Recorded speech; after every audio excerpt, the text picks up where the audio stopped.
London in the spring of 1817 carried the scent of promise through its streets, blossoms unfurling in the squares, while the machinery of power turned steadily within the ancient walls of Westminster. Eleanor Whitmore sat in the gallery of the House of Lords, tucked into the shadowed corner of Lady Ashworth's box,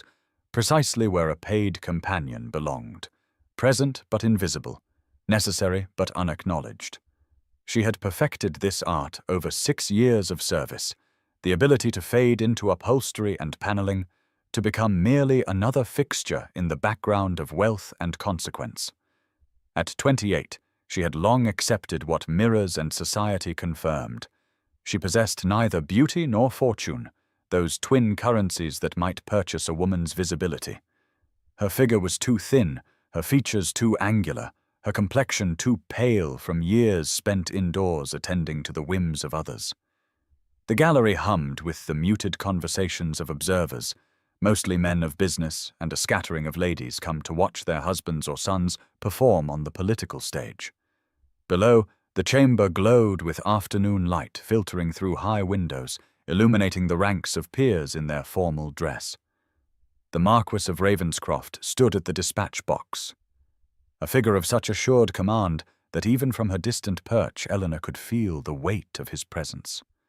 William Thornhill possessed the kind of austere handsomeness that suggested marble statuary, all clean lines and aristocratic reserve, his dark hair silvering slightly at the temples, though he could not be much past 35.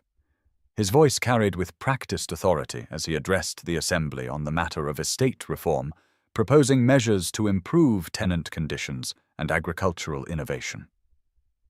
Eleanor listened with genuine interest, for she had read extensively on such matters, the books in Lady Ashworth's library serving as both escape and education during long evenings of solitude.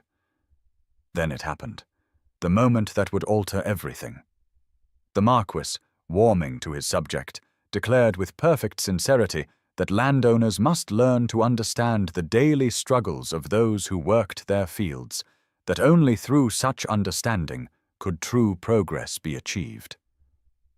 He gestured toward the gilded chamber, the velvet benches, the coroneted heads surrounding him, seeming utterly unconscious of the irony.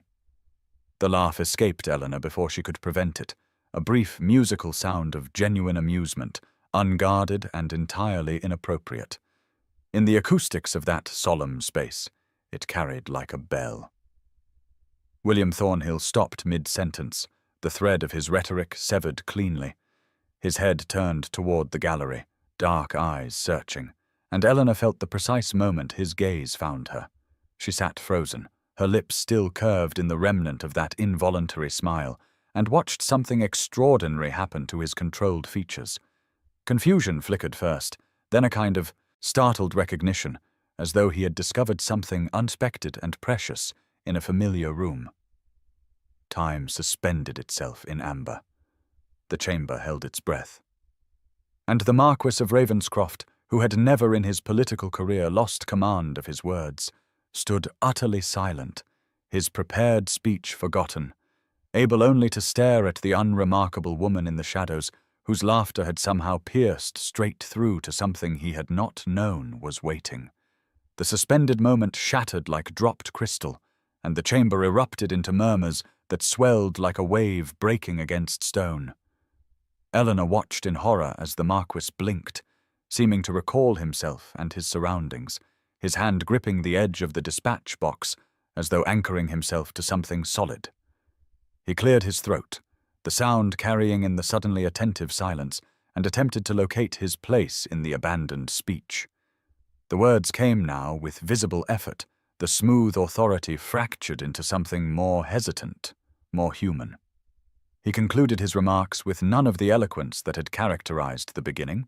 his final arguments compressed and hurried, and when he sat down, the applause was scattered and uncertain.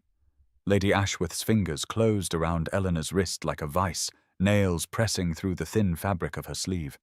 The hiss of disapproval came low and venomous. They would speak of this later, that tone promised, and Eleanor felt her stomach twist with dread. She kept her eyes lowered as they rose to leave, navigating the gallery stairs in Lady Ashworth's furious wake, acutely aware of the stares that followed them, the whispered speculation. Outside, the spring air felt too bright, too cheerful for the mortification that burned through her chest. In the carriage, Eleanor sat in her customary corner, hands folded tightly in her lap, preparing for the onslaught. Lady Ashworth delivered it in clipped syllables, each word a small blade.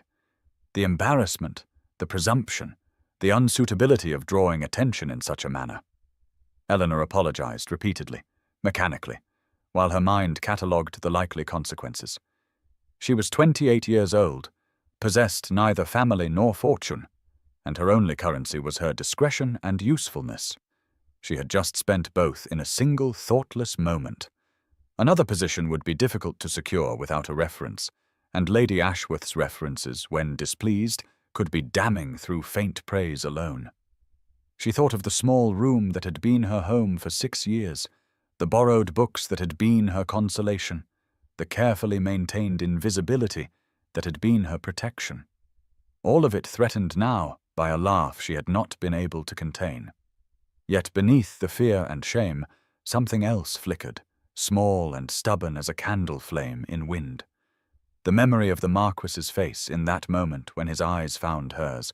the startled recognition there, as though she had somehow become visible in a way she had never been before. It meant nothing, of course. Men of his station did not truly see women of hers, but for that suspended instant, she had felt seen, and the sensation had been extraordinary. Meanwhile, in the now emptying chamber of the House of Lords, William Thornhill sat motionless in his seat long after his colleagues had departed for their clubs and correspondence. His hands rested on his knees, and he stared at nothing, replaying that sound. Genuine laughter, unguarded and bright, cutting through years of calculated performance and political theatre. He could not remember the last time he had heard anything so real. That evening at Lady Ashworth's townhouse on Berkeley Square, Eleanor stood in the drawing-room with her hands clasped before her, spine straight despite the trembling in her limbs, while her employer paced the length of the Aubusson carpet with the measured fury of a general surveying a battlefield loss. The scolding came in waves, each more cutting than the last, a catalogue of Eleanor's presumption and thoughtlessness, the embarrassment inflicted not only upon Lady Ashworth herself but upon her entire household, the impropriety of drawing attention in such a public forum, the unsuitability of a woman in her position making herself conspicuous in any manner whatsoever. Eleanor apologized with each pause for breath, the words mechanical and small. "Yes, my lady, and I am deeply sorry, my lady, and it will never happen again, my lady," while inside her chest something twisted with the sick certainty of consequences yet to fall.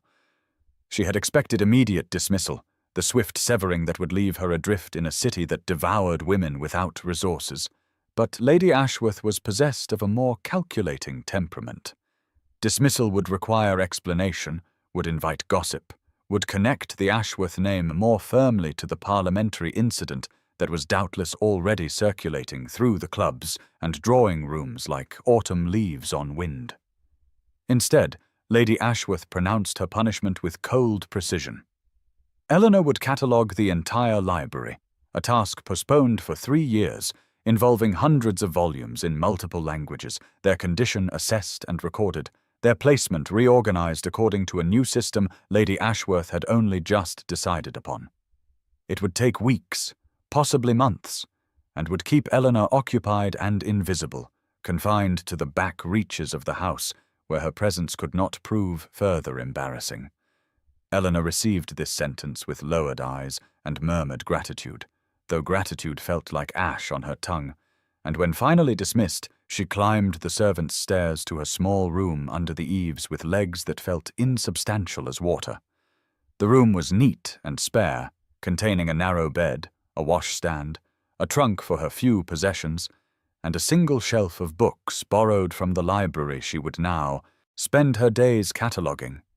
She sat on the edge of the bed and removed her spectacles, pressing her fingers against her closed eyes until colors bloomed in the darkness. Mortification burned through her, the memory of those stares in the gallery, the whispers that had followed their exit,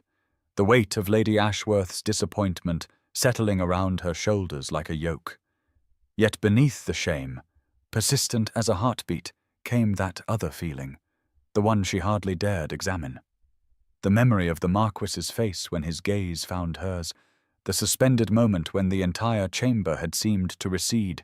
and there had been only those dark eyes and the startled recognition in them, as though he had seen something unexpected and somehow significant. It meant nothing, she told herself firmly, replacing her spectacles and standing to prepare for bed, her movements automatic with long practice.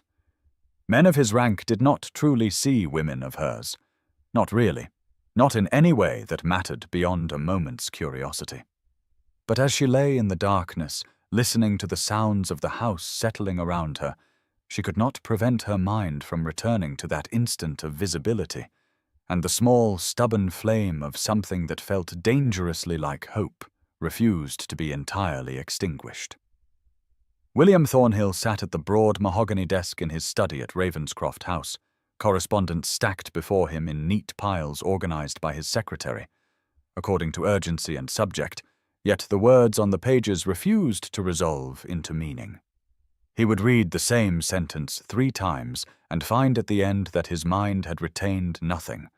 that it had wandered instead back to that moment in the House of Lords, replaying with vivid precision the sound of laughter cutting through the practiced rhetoric and calculated performance that had characterized his adult life.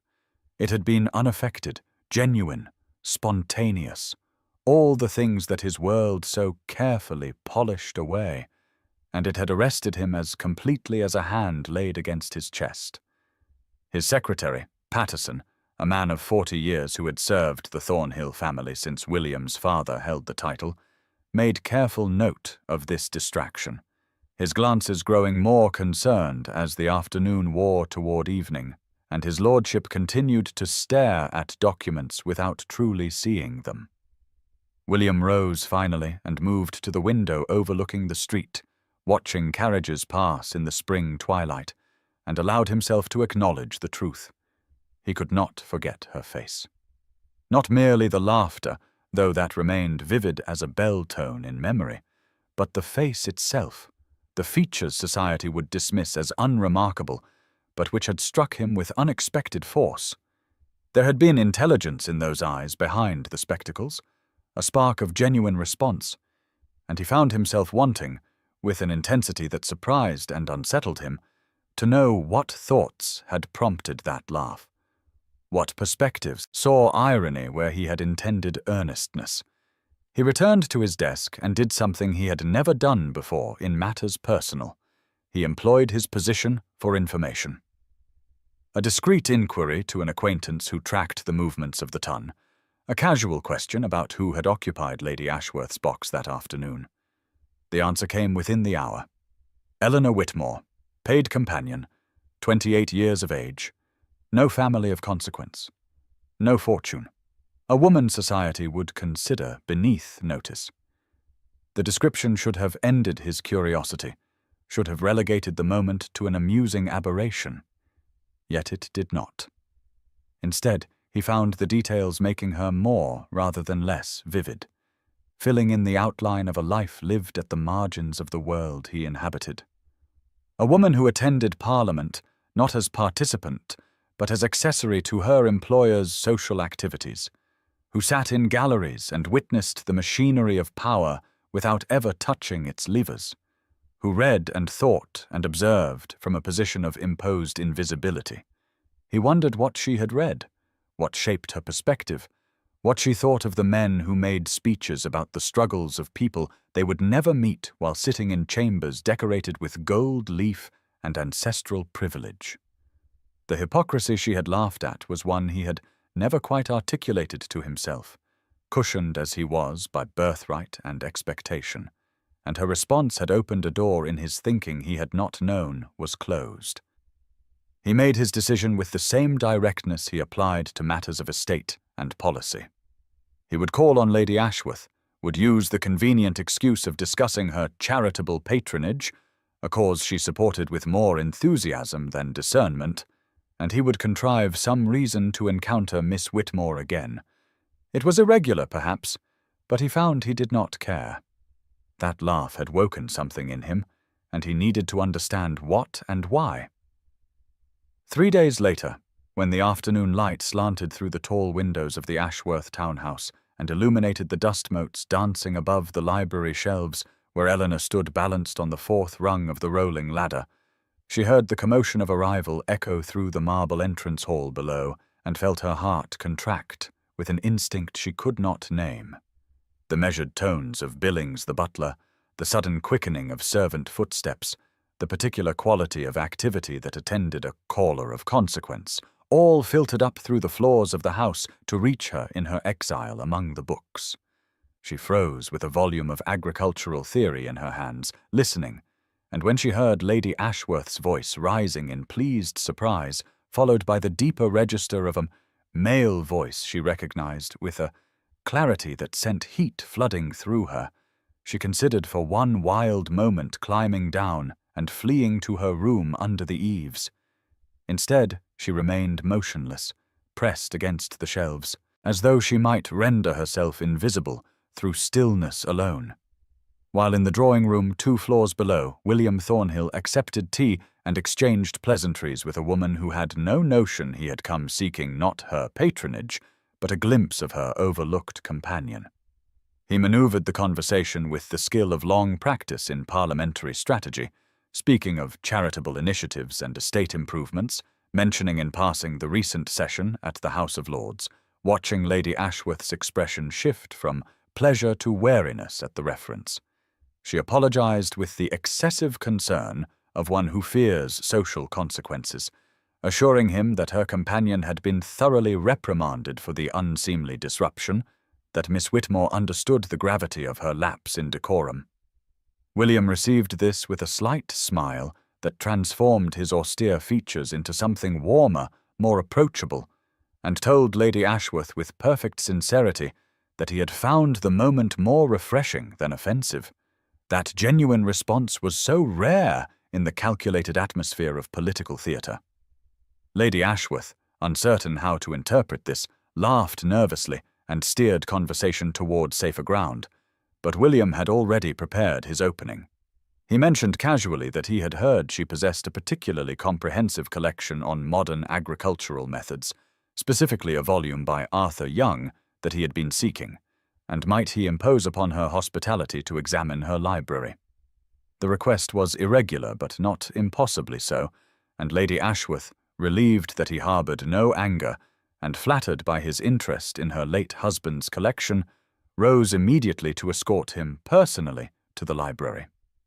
Eleanor heard their approach, their voices growing clearer as they climbed the stairs, and knew there was no escape, no way to avoid the encounter that was bearing down upon her with the inevitability of a wave reaching shore.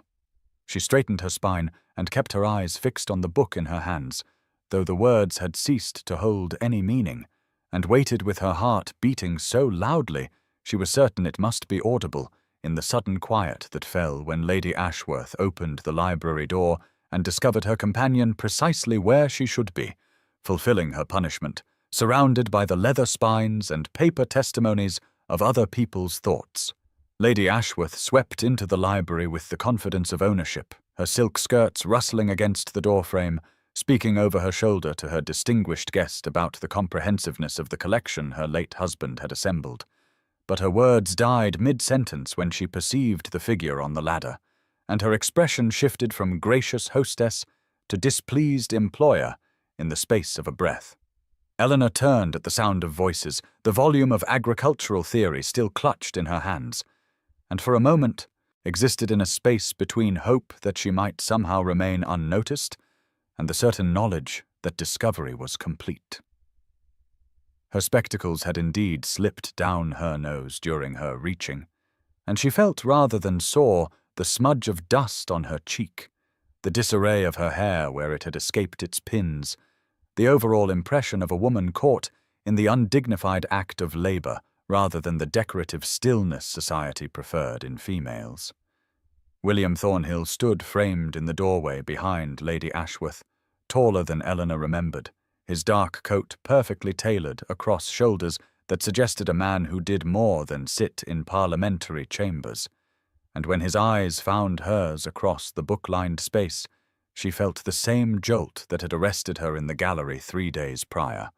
a recognition that bypassed rational thought and struck somewhere deeper.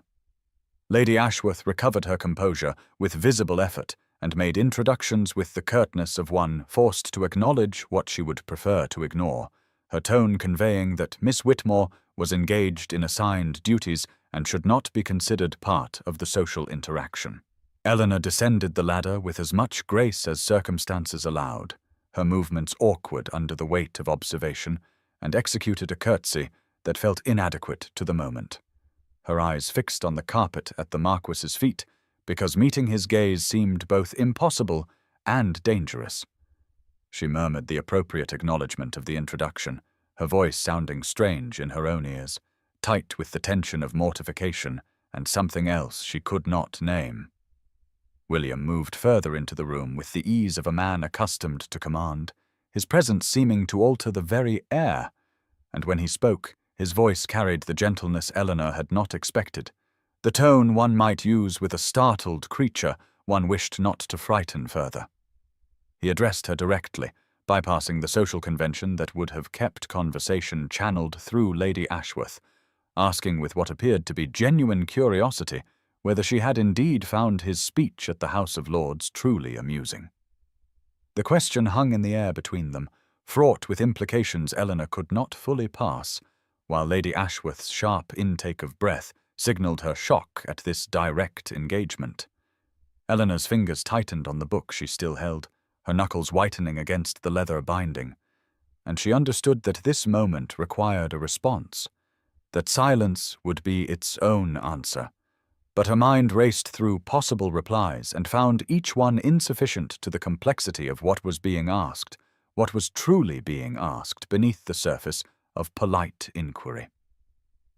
Eleanor stood in the centre of the library, with the book still clutched against her chest like a shield, and felt the weight of impossibility pressing down upon her as the silence stretched and Lady Ashworth's expectation of proper deference hung in the air like smoke, but something in the Marquis's expression, a quality of genuine inquiry rather than accusation, loosened the tight grip of fear, just enough for a honesty to slip through the cracks of self-preservation.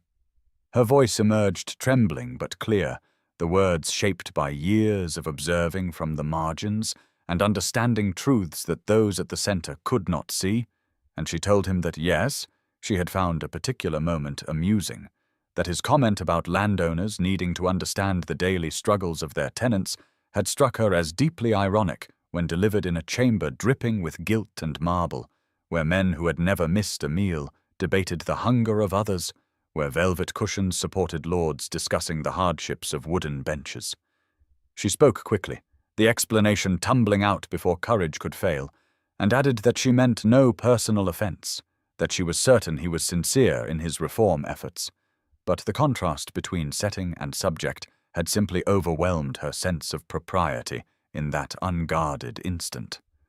She finished with another apology, her eyes finally lifting to meet his as she braced for the anger that must surely come, for no man of his standing would tolerate such presumption from a woman of her position. But instead of the cold fury she anticipated, William Thornhill did something that transformed the entire atmosphere of the book-lined room and sent Lady Ashworth's hand flying to her throat in shock. He laughed, a sound so genuine and unrestrained that it seemed to surprise him as much as his audience, his head tilting back slightly as the laughter rolled through him and shifted his austere features into an expression of such warmth and vitality that Eleanor felt her breath catch for an entirely different reason than fear.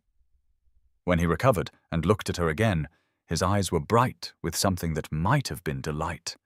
and he told her with complete sincerity that she was absolutely correct, that he had stood in that ridiculous gilded cage, making pronouncements about poverty, and never once considered how the setting itself undermined every word,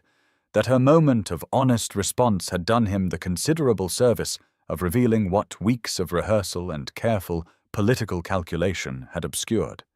He spoke to her directly, ignoring Lady Ashworth's presence entirely now, admitting that authenticity was so rare in his world that he had almost forgotten what it sounded like until her laughter cut through the performance and reminded him that truth still existed somewhere beyond the careful theatre of power.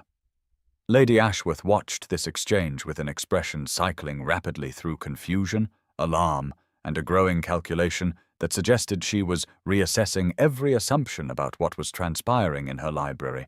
while Eleanor stood motionless, the book still pressed against her chest, trying to comprehend how a moment she had been certain would end in her dismissal had instead become something else entirely, something that felt dangerously like the beginning of a conversation that might matter.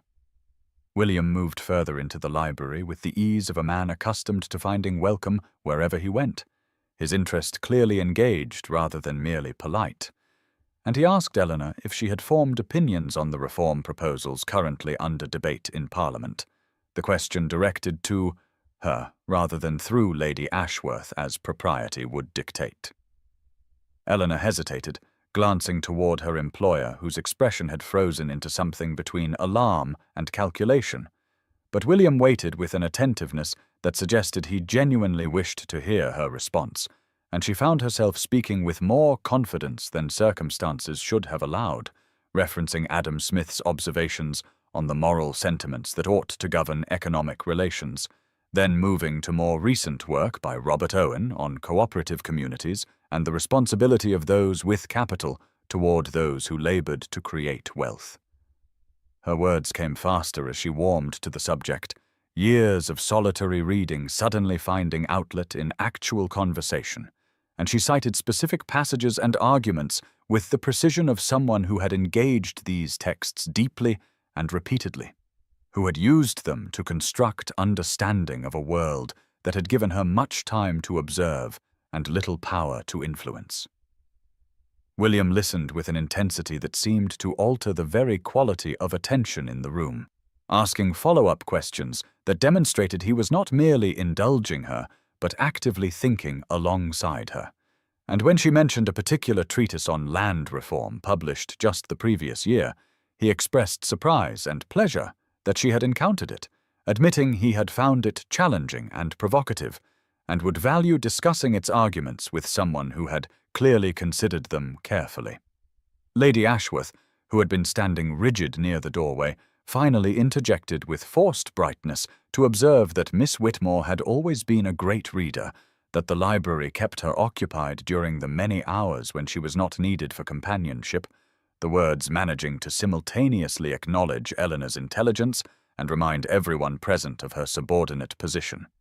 William turned to Lady Ashworth with a courtesy that barely masked his irritation at the interruption, thanking her for maintaining such an excellent collection and for permitting her companion access to it, his phrasing subtly emphasizing that Eleanor's education was something to be credited rather than merely tolerated. Lady Ashworth, recognizing that the conversation had moved into territory she could not navigate, and uncomfortable with the prolonged attention being paid to her paid dependent, redirected by mentioning other volumes the Marquis might find useful and suggesting that if he wished to consult the library further, arrangements could certainly be made. William seized this opening with an alacrity that suggested it was precisely what he had been maneuvering toward, expressing his gratitude and asking if he might return in 2 days hence to examine several texts he had not had opportunity to review today, his eyes moving to Eleanor as he spoke in a way that made clear the books were not his primary interest. Lady Ashworth agreed with the strained graciousness of someone who could not refuse a Marquis but sensed complications gathering, and William took his leave with proper formality, bowing to Lady Ashworth and then, with deliberate equality, to Eleanor, holding her gaze for a moment that seemed to contain entire conversations they had not yet had. After he departed, Eleanor stood motionless in the center of the library, the book still in her hands,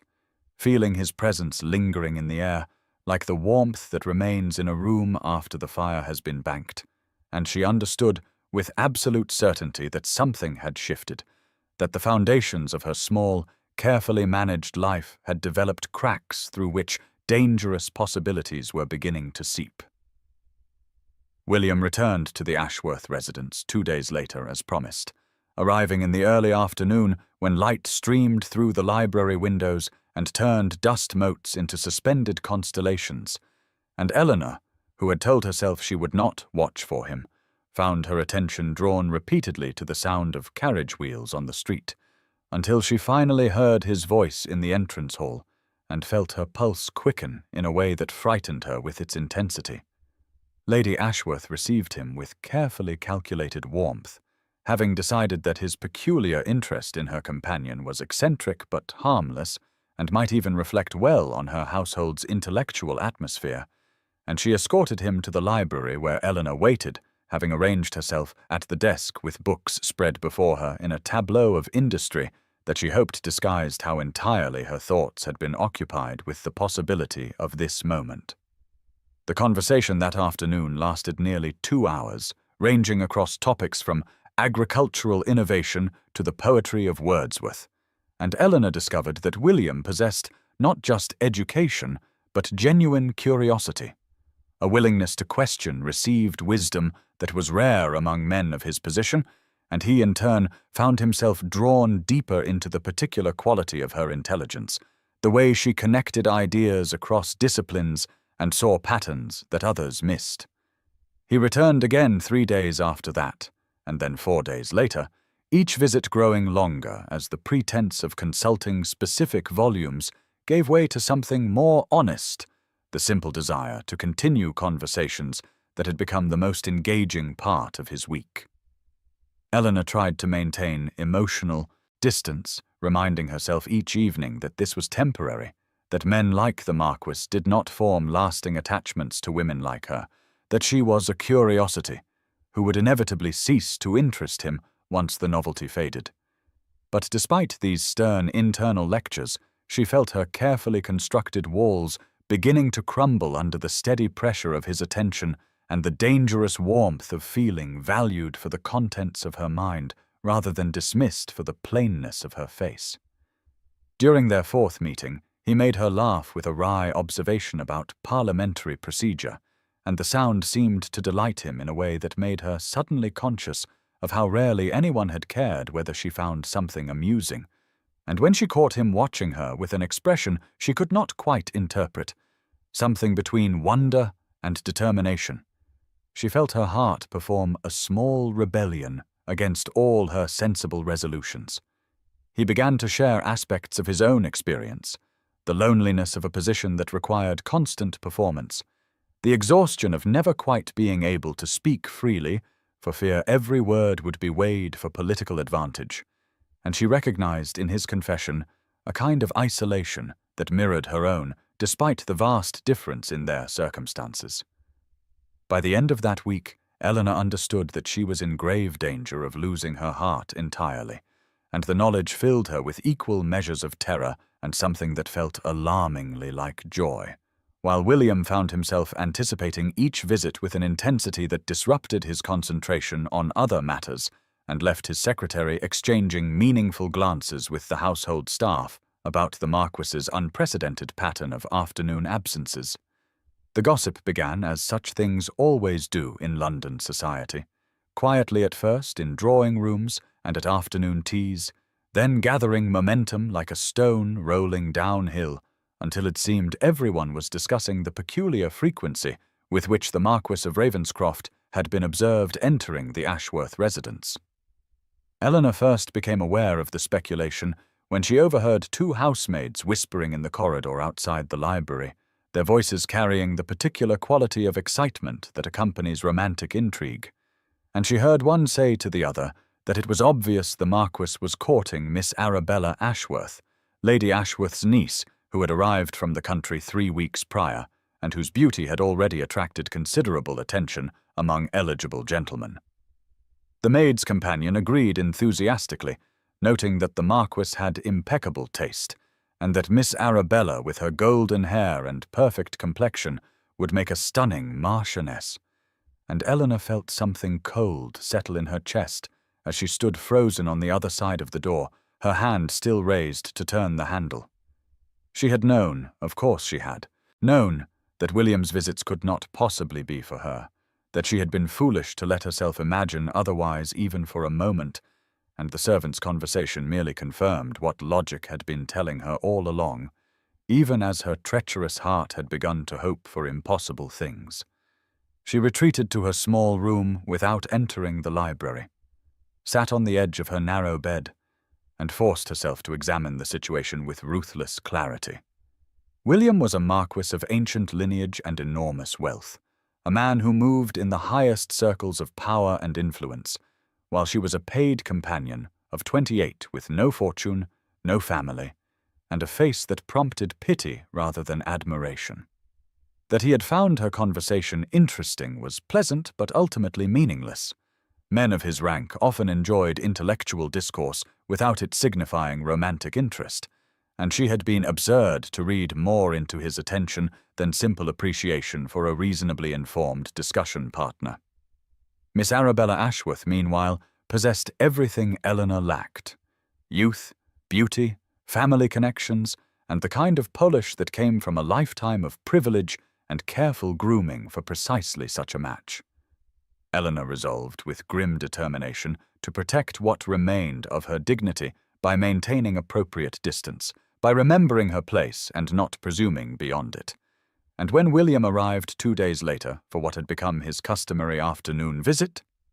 she excused herself from the library almost immediately after his entrance, citing urgent tasks that required her attention elsewhere, and she did not look back to see the confusion that crossed his features as she hurried from the room with her eyes fixed firmly on the floor. William noticed Eleanor's withdrawal immediately and found himself more than puzzled. He was troubled in a way that surprised him with its intensity, for he had come to value their conversations as the most genuine exchanges in his carefully constructed life, and her sudden absence from the library when he visited left the room feeling hollow despite its thousands of volumes. He spent a distracted evening attempting to understand what had changed, reviewing their last conversation for any misstep on his part, and it was only when his secretary made a casual comment about the beautiful Miss Ashworth being much discussed among the younger gentlemen of society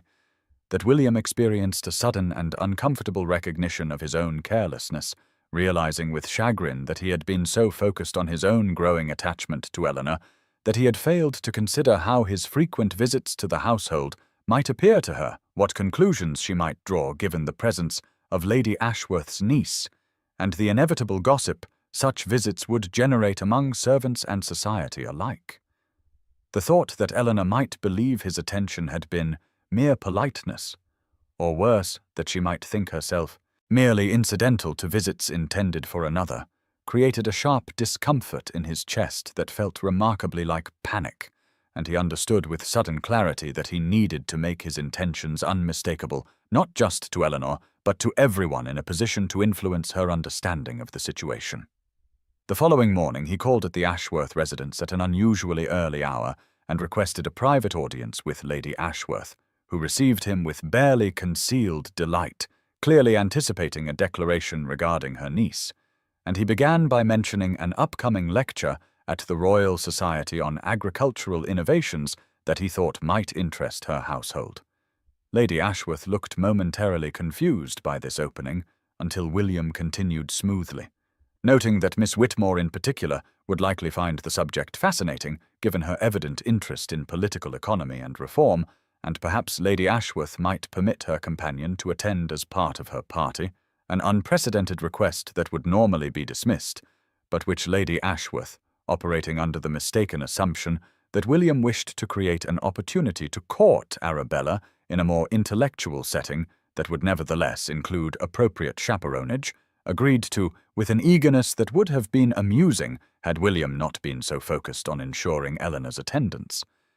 He left the house with satisfaction, having secured what he needed, and spent the intervening days until the lecture crafting how he might use the occasion to demonstrate to Eleanor that his interest was specifically and unmistakably in her,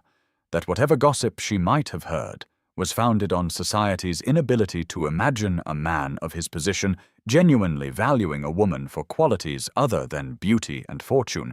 and that he intended to make his regard so clear that she could no longer doubt it, regardless of how such public attention might shock those who believed they understood the proper order of things.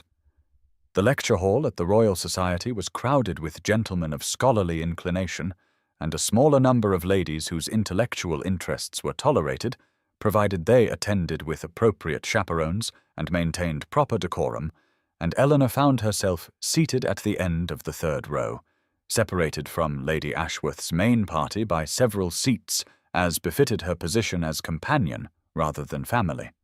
with Miss Arabella Ashworth positioned prominently in the centre of the group where her beauty could be properly displayed and admired.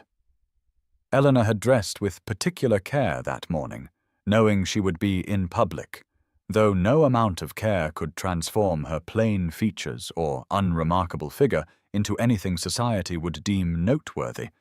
and she had resigned herself to an evening of intellectual pleasure, shadowed by the awareness that William would likely spend the lecture attentive to Miss Arabella, confirming what the eager servants' gossip had already told her about the true object of his interest. The speaker had just begun his remarks on innovations in crop rotation when Eleanor became aware of movement in the aisle beside her, and she glanced up to find William standing there, his tall frame blocking the view of several annoyed attendees behind him, and before she could fully process his presence, he had settled into the seat directly beside her, so close that she could smell the subtle scent of his shaving soap and feel the warmth radiating from his body. The murmur that rippled through the assembled crowd was immediate and unmistakable. Heads turning to observe the Marquis of Ravenscroft, choosing to sit not with Lady Ashworth's party, where the beautiful Miss Arabella sat looking suddenly confused and slighted, but beside the plain paid companion whom most people in the room would not have noticed had he not drawn such deliberate attention to her presence. Eleanor felt heat flood her face as she stared fixedly at the speaker, her heart hammering so violently she feared William must surely hear it, and when he leaned slightly toward her and murmured a question about whether she had read the speaker's recently published treatise on agricultural economics, his voice low and intimate, in a way that made her hands tremble in her lap, she could barely formulate a coherent response. Yet respond she did, because however mortifying this public attention might be, she could not bring herself to remain silent when he engaged her on a subject she found genuinely fascinating, and soon they were conversing in hushed tones about soil composition and yield improvements,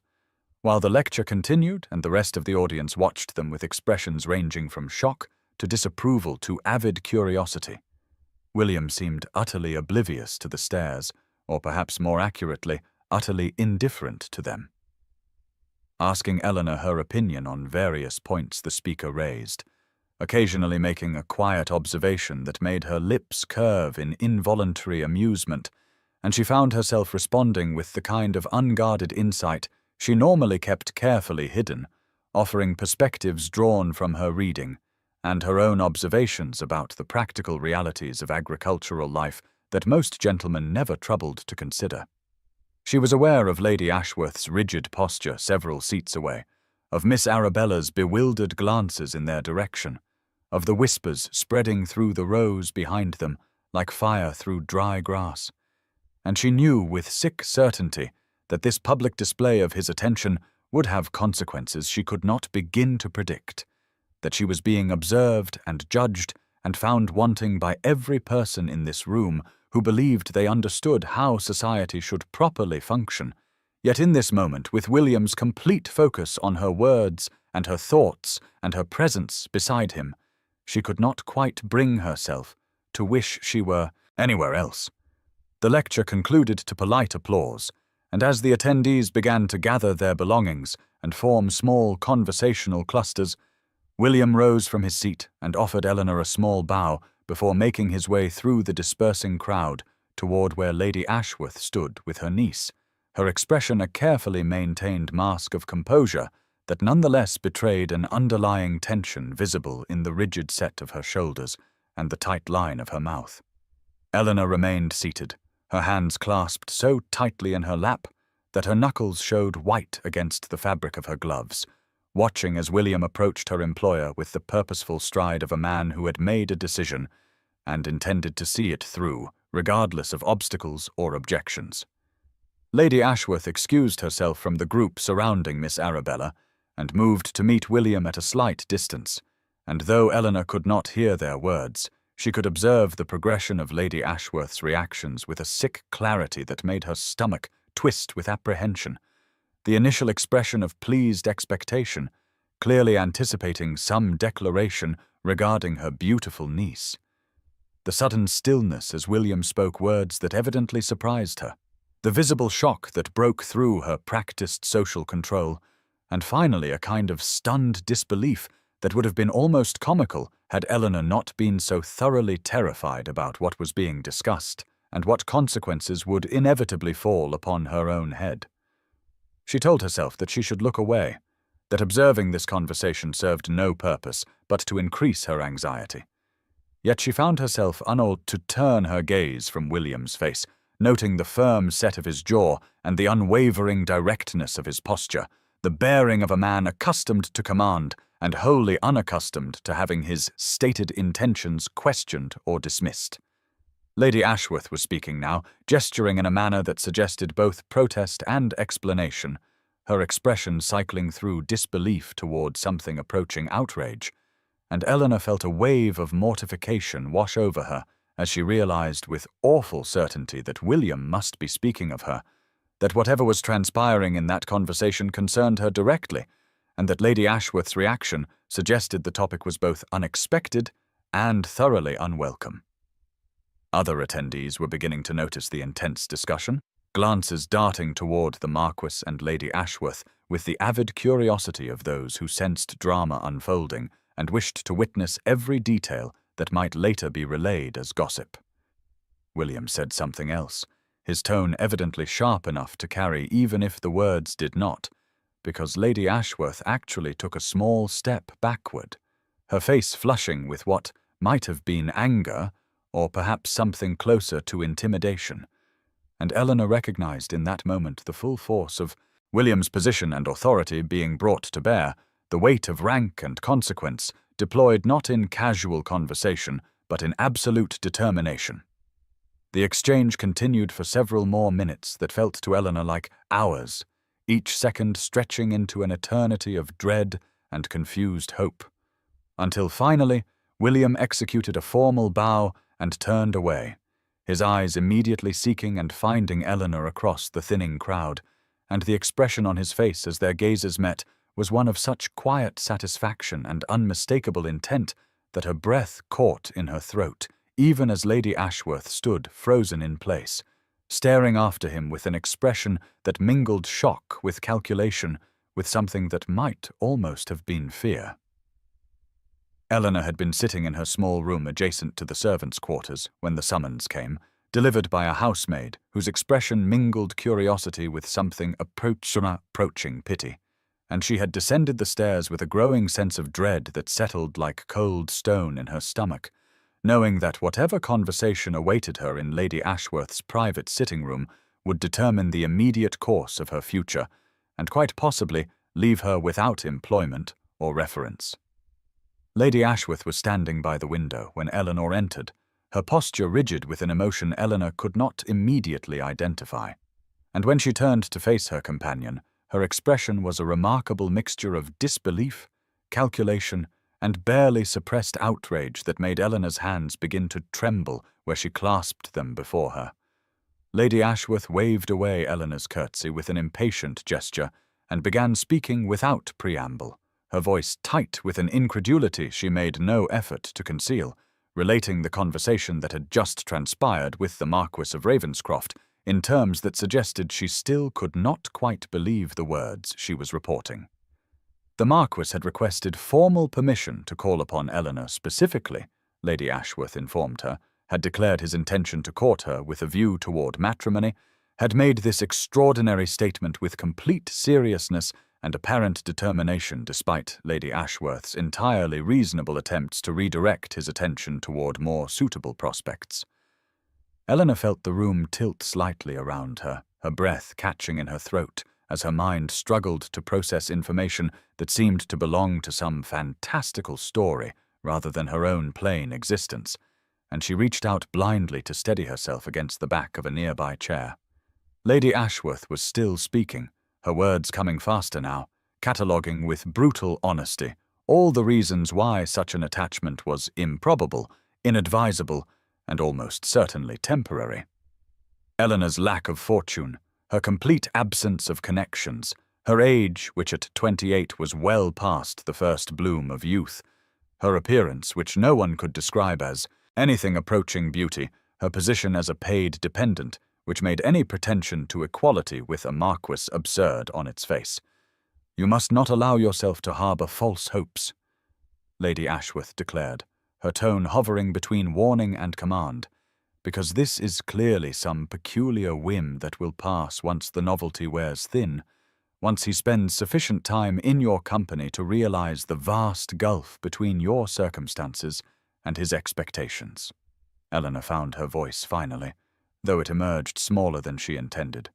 assuring Lady Ashworth that she had done nothing whatsoever to encourage the Marquis's attention, that she was as shocked by this development as anyone, that she understood perfectly well the improbability of such an attachment and harbored no illusions about her own value in society's eyes. Lady Ashworth studied her for a long moment, and Eleanor could see the calculation working behind her employer's eyes, weighing the potential advantages of a connection to the Marquis against the presumption of a paid companion receiving such elevated attention. And finally, Lady Ashworth announced with obvious reluctance that she would grant permission for the Marquis to call under the strictest supervision, because to refuse might give offence to a man of such consequence, though she made it abundantly clear that she expected this strange fascination to fade quickly once William spent more time observing Eleanor's limitations and remembering the realities of their respective positions in the world. William sent word the following afternoon that he would call at 3 o'clock to take Miss Whitmore driving in Hyde Park, and when his elegant curricle arrived precisely at the appointed hour, Eleanor descended the front steps with Lady Ashworth watching from the doorway, with an expression that mingled skepticism with calculation, clearly expecting this spectacle to conclude in embarrassment that would end the entire peculiar episode. William handed Eleanor up into the seat beside him, with a courtesy that felt almost tender, his hand steadying hers with a warmth she could feel even through their gloves. And as they set off toward the park, she was acutely conscious of the picture they presented, the distinguished Marquis in his prime, and the plain paid companion with no beauty or fortune to recommend her, a pairing so improbable that it demanded explanation and invited speculation. The fashionable hour in Hyde Park was always well attended, and today seemed no exception as carriages lined the drives and riders paraded their mounts and pedestrians strolled the paths in a performance of social visibility where seeing and being seen constituted the primary purpose of attendance. Eleanor felt the stares begin the moment they entered the park, heads turning to track their progress, conversations pausing as they passed, the weight of collective attention like a physical pressure against her skin. William appeared utterly unconcerned, nodding to acquaintances with his usual reserved courtesy, occasionally lifting his hand in acknowledgement, but making no effort to stop for extended conversation, his attention returning always to Eleanor, asking her observations about the landscaping, the architecture visible beyond the trees, drawing her into dialogue that required her to respond and thus be seen speaking with him as though she had every right to his company. She heard the whispers, caught fragments of speculation carried on the spring breeze. What hold does she have over him? What arts did she employ? Surely this is some wager or peculiar whim. He cannot possibly be serious about such a woman. Two ladies she recognized from various social events where she had attended Lady Ashworth looked at her with expressions of such pitying condescension that Eleanor felt heat rise in her cheeks, their gazes travelling from her unfashionable bonnet to her simple dress with an assessment that found her thoroughly wanting and clearly wondered what madness had possessed the Marquis. A group of gentlemen on horseback passed near enough that she heard one murmur something about charity cases and misplaced sympathy, followed by laughter that made her hands clench in her lap.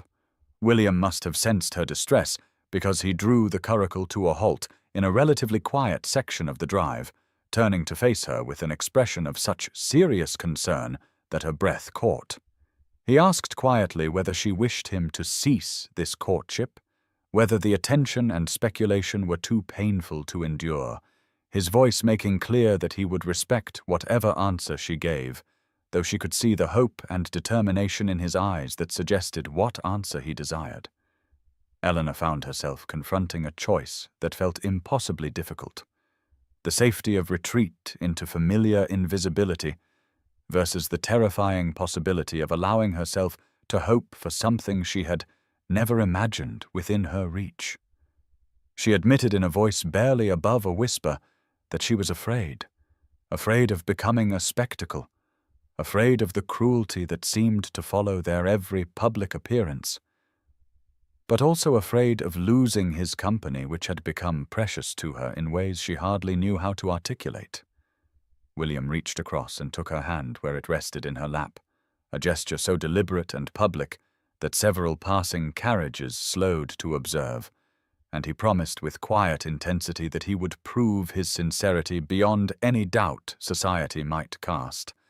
that she need only trust him long enough to demonstrate that his regard was neither whim nor charity,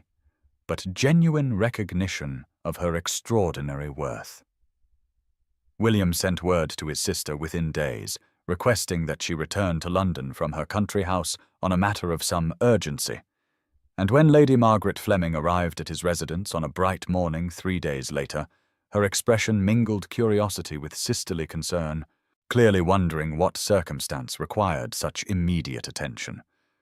William explained the situation with a directness that Margaret appreciated, telling her about Eleanor, about the courtship that had London society buzzing with speculation and judgment, about his determination to marry a woman the Ton considered entirely unsuitable for a man of his position. And as he spoke, Margaret watched her brother with growing fascination, noting the animation in his features and the conviction in his voice that she had not witnessed in years. Margaret agreed to meet Eleanor, though William could see the skepticism in her eyes, the protective wariness of a sister who had watched too many fortune hunters and social climbers attempt to ensnare eligible men, and he understood that Eleanor would face examination from perhaps the one person whose opinion truly mattered to him beyond his own judgment. The meeting was arranged for the following afternoon at Lady Ashworth's residence,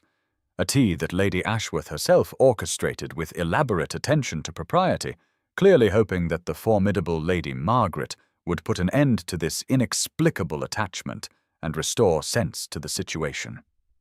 Eleanor descended to the drawing-room with her heart hammering against her ribs, knowing that this encounter might well determine whether William's courtship could continue or whether familial pressure would accomplish what social disapproval had not.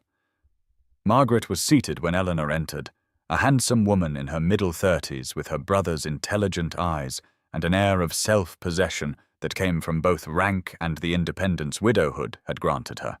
And when Eleanor curtsied, Margaret's assessing gaze travelled over her with the frank evaluation of someone accustomed to judging character quickly and accurately. The first quarter hour proceeded with the painful formality of such occasions, Lady Ashworth dominating conversation with society gossip and observations clearly designed to highlight the vast distance between Eleanor's circumstances and the elevated sphere the Fleming family inhabited. Then Margaret, with the cool authority of her position, dismissed Lady Ashworth's offered refreshments and requested that she might speak with Miss Whitmore in the garden, just the two of them, a suggestion that was phrased as request, but carried the weight of command that Lady Ashworth could not refuse. In the garden, away from observation, Margaret's manner shifted from formal assessment to something approaching conspiratorial directness, and she asked Eleanor plainly what her intentions were toward William, whether she understood the scrutiny and difficulty that marrying so far above her station would entail, whether she possessed the strength to endure what society would inflict. Eleanor, with nothing to lose by honesty, responded with careful dignity that she had no designs on the Marquis, that his attention had been entirely unsought, that she understood perfectly well her own limitations and the improbability of the match, but that she had come to value his company and conversation above anything she had known in her circumscribed life, and if he truly wished to continue the acquaintance, despite all reasonable objections, she would not refuse him out of false modesty or excessive caution. Margaret studied her in silence for a long moment, and Eleanor bore the scrutiny without flinching, meeting the older woman's eyes with a steadiness born of having nothing left to prove and nothing more to lose. Then Margaret smiled, a genuine expression that transformed her reserved features, and declared that William had chosen well, that Eleanor possessed more genuine quality and honest intelligence than any woman currently parading through London ballrooms, and that she would be proud to call her sister if matters progressed as William clearly hoped. Margaret's endorsement opened doors that had been firmly closed, and within a fortnight Eleanor found herself included in gatherings she would never have accessed as Lady Ashworth's companion, small dinner parties where conversation centered on ideas rather than gossip, salons where reformist thinkers debated the future of England's social structures, intimate musicales where the quality of thought mattered as much as the quality of performance. At one such dinner hosted by Lord and Lady Pemberton, Eleanor sat between William and a distinguished scholar of political economy, engaging in a discussion about rural poverty with an ease that would have seemed impossible mere weeks earlier, her observations drawn from genuine knowledge and careful reading meeting with nods of agreement and thoughtful response. She was beginning to believe, tentatively, that she might actually belong in these spaces when Lord Carstairs, a man known for his cutting wit and his rivalry with William over several parliamentary votes, leaned forward from across the table with a smile that did not reach his eyes. He remarked in a voice pitched to carry that it was remarkably charitable of William to provide Miss Whitmore with such opportunities for education and social elevation, that not every man of rank would take such an interest in the improvement of those less fortunate, the words structured as compliment but laden with implication that made several guests shift uncomfortably in their seats. Eleanor felt the blood drain from her face as the true meaning registered. The suggestion that William's courtship was an act of condescension, that she was a charity case being paraded as some sort of peculiar social experiment. And she saw Lady Pemberton's expression tighten with disapproval, though whether directed at Carstairs or at Eleanor herself was impossible to determine. Before Eleanor could formulate any response, before she could even fully process the humiliation spreading through her chest like ice water, William set down his wine-glass with such deliberate control that the small click of crystal on wood seemed loud in the sudden quiet. His voice, when he spoke, was colder than Eleanor had ever heard it, each word enunciated with a precision that made them cut deeper, and he addressed Lord Carstairs with the courtesy one might extend to something distasteful found on the sole of one's boot. William observed that it was indeed fortunate that society had men willing to champion education and elevation, as Lord Carstairs himself was living proof that birth and fortune alone could not compensate for the deficiencies in character, intelligence, or basic human decency, and perhaps if Carstairs had benefited from more charitable instruction in his youth, he might have learned that a man's worth is demonstrated not by whom he condescends to, but by whom he chooses to honor with his regard. The silence that followed was absolute, every person at the table frozen in shock at the systematic dismantling they had just witnessed, and William continued with relentless calm to enumerate Carstairs' recent political failures, his questionable financial dealings, his reputation for cruelty to servants and tenants, each observation delivered with devastating accuracy and barely restrained fury that made clear he was defending not abstract principle, but something personally precious to him. Eleanor sat motionless, mortified to be the cause of such a scene, yet also moved beyond words by the fierce protectiveness in William's defense, seeing in this moment the depth of feeling he had been too restrained by propriety to fully express. Lord Carstairs, face mottled with rage and embarrassment, rose from the table and quit the room without taking his leave, and after a beat of suspended shock, conversation resumed, though the atmosphere remained charged with the electricity of what everyone had witnessed, some guests looking at William with new respect, others exchanging glances that suggested confirmation of their suspicions about his strange obsession with an unsuitable woman. The dinner party concluded with strained civility, guests departing earlier than customary, the evening's tension having drained the pleasure from what remained of the occasion, and William escorted Eleanor back to Lady Ashworth's residence in his carriage, the silence between them thick with unspoken thoughts, until Eleanor finally murmured an apology for having caused such a scene, for having brought discord to what should have been a pleasant gathering. William turned to her in the dim interior, the passing street lamps casting moving shadows across his features, and told her with quiet intensity that she had caused nothing, that Lord Carstairs alone bore responsibility for his cruelty, and that William's only regret was that propriety prevented him from responding with the full force of his contempt for such behavior. Eleanor felt tears prickling behind her eyes, overwhelmed by the care evident in his defense, yet still shaken by the reminder of how precarious her position remained, how easily she could be reduced to an object of mockery and speculation.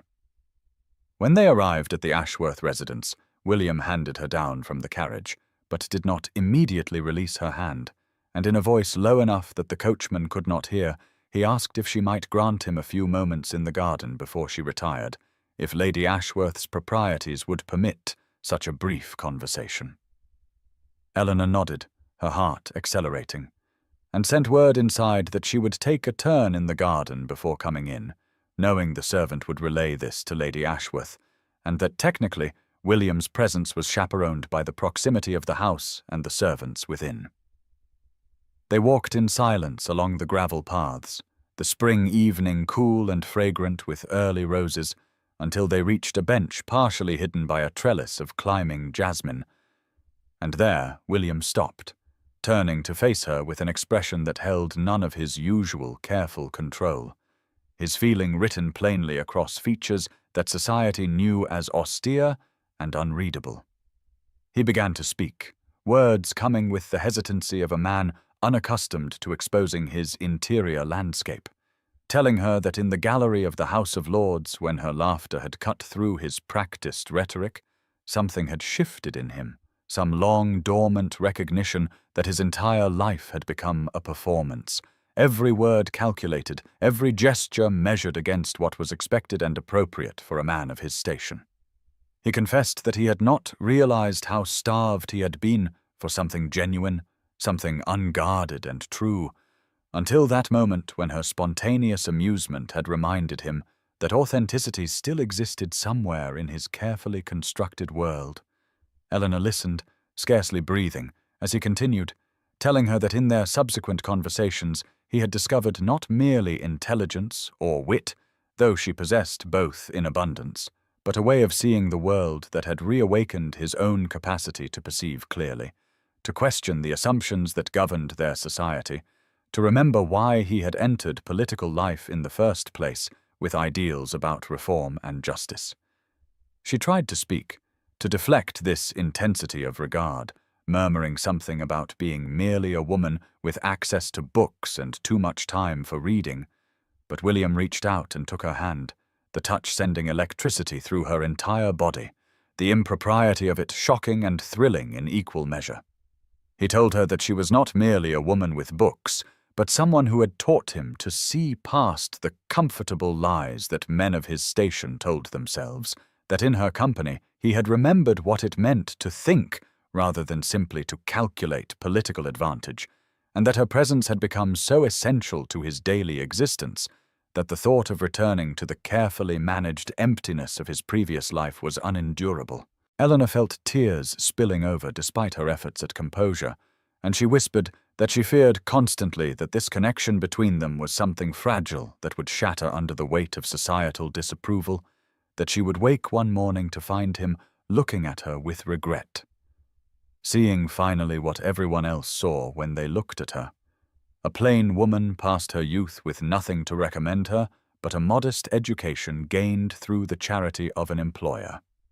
William's grip on her hand tightened, and he said with a fierceness that startled her that she must never measure her worth by the standards of people who valued nothing but surfaces, that the very qualities society dismissed in her were precisely what made her irreplaceable to him, and that if she could not yet see her own value, she must trust him to see it for her until such time as she could perceive it herself. The words hung between them in the jasmine-scented air, and Eleanor felt something shift inside her chest, a loosening of the tight knot of self-protection she had carried for so many years. The armor that had kept her safe, but also kept her isolated from the very connection she had secretly longed for, even as she told herself such things were not meant for women like her. She looked up at William, seeing in his face an openness that society never witnessed. The public mark was stripped away to reveal someone capable of uncertainty and hope and need, and she understood suddenly that her fear was not only about whether he would continue to value her, but about whether she had the courage to accept being valued, to step into a life she had never imagined possible. Before she could fully articulate this realization, the sound of an approaching carriage on the street beyond the garden wall reminded them both of the lateness of the hour and the proprieties they were already stretching by remaining alone together even in this semi-public space. William released her hand with obvious reluctance, and they walked back toward the house in silence. But it was a different quality of silence now, charged with understanding rather than uncertainty. At the door, he took his formal leave, bowing over her hand in a manner society would find perfectly proper, but his eyes held hers with an intensity that promised their conversation was far from finished, and Eleanor retreated inside with her heart still racing, knowing that something irrevocable had shifted between them. She had barely gained her room when the summons came. Lady Ashworth required her presence immediately, and Eleanor descended to the drawing-room with a sense of foreboding to find her employer pacing before the fireplace with a letter in hand, her expression a mixture of agitation and calculation that Eleanor had learned to recognize as the look of someone who had received unexpected news requiring rapid reassessment of strategy. Lady Ashworth informed her without preamble that the Dowager, Marchioness of Ravenscroft, had arrived in London that very evening, that she had sent word of her intention to call upon the household tomorrow morning, and that she had specifically requested a private audience with Miss Eleanor Whitmore, a summons that was effectively a command, and one that filled Eleanor with a dread so profound she felt her knees weaken beneath her skirts. The morning of Eleanor's audience with the Dowager Marchioness arrived with a persistent rain that drummed against the windows of Lady Ashworth's townhouse, and Eleanor dressed with trembling hands in her most respectable gown, a deep grey silk that Lady Ashworth had passed down to her the previous year, knowing that nothing she wore would truly satisfy the standards of a woman who had moved in the highest circles for decades, but hoping at least to present herself with dignity. The Dowager arrived precisely at 10 o'clock, her carriage emblazoned with the Ravenscroft arms, and Eleanor was summoned immediately to the small receiving room where Lady Ashworth had arranged the meeting, her employer's expression a mixture of anxiety and calculation as she withdrew to leave Eleanor alone with a woman whose approval or disapproval could determine the entire course of her future. The Dowager Marchioness was a tall woman in her middle 60s, with silver hair dressed impeccably, and eyes of the same grey as her son's, though hers held a sharpness born of navigating decades of society's treacherous waters, and she subjected Eleanor to a long, assessing silence before gesturing for her to sit, the command implicit and absolute. Eleanor sat with her back straight and her hands folded in her lap, refusing to fidget despite the terror coursing through her veins, and met the Dowager's gaze with as much steadiness as she could summon, knowing that any display of false modesty or grasping ambition would be instantly detected and despised. The Dowager's first question was direct and cutting, asking Eleanor what precisely she imagined her intentions were toward the Marquis of Ravenscroft, and whether she understood that her current circumstances made her spectacularly unsuitable for the position of Marchioness, a role that required not merely good character, but connections, experience, and the ability to navigate the complex social and political landscape that attended one of the oldest titles in England.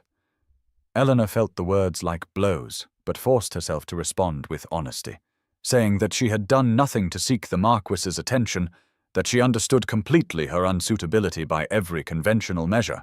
and that if his mother believed the attachment was harmful to him, Eleanor would remove herself from his life despite the pain it would cause her, because his welfare and happiness mattered more to her than her own desires. The dowager's expression shifted almost imperceptibly,